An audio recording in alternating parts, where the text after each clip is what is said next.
I just want to reinforce something I said in this recent video I did to Gary, that particularly this bit about VR and technology.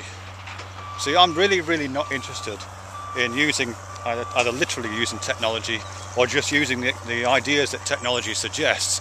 I'm not interested in using that just so that we can provide the illusion of winning human games.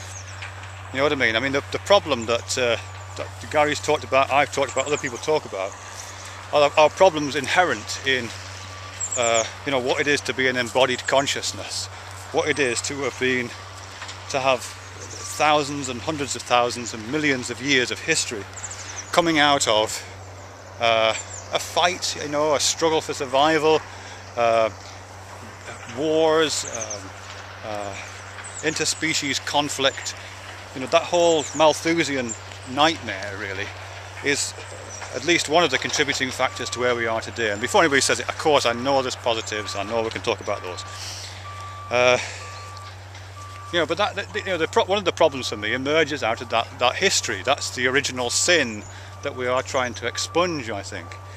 And I don't think that's served at all well, or at least I would not be interested in serving that at all well, simply by transporting us into a VR world where we can live out those fantasies and be successful in the games that we're either failing at or just are too distressing to our fellow humans in the real world. You know what I mean?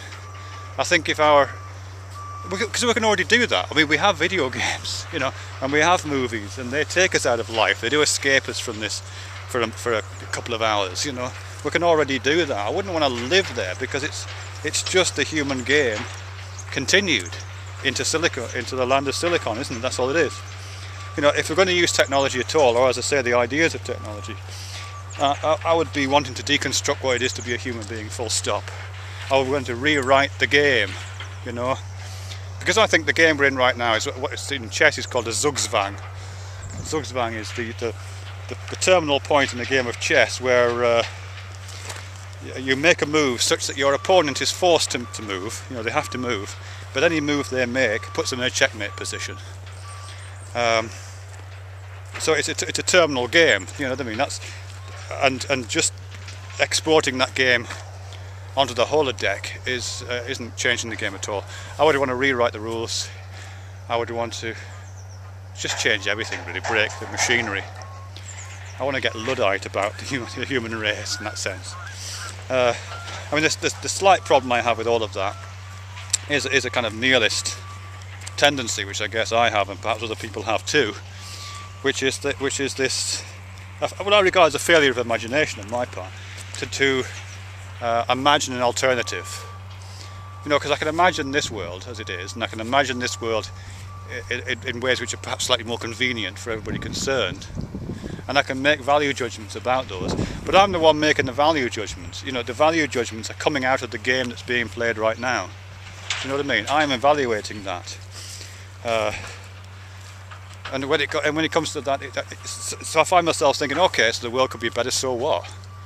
You know, so what? It's still the world, you know. But that's a failure of my imagination, I accept that.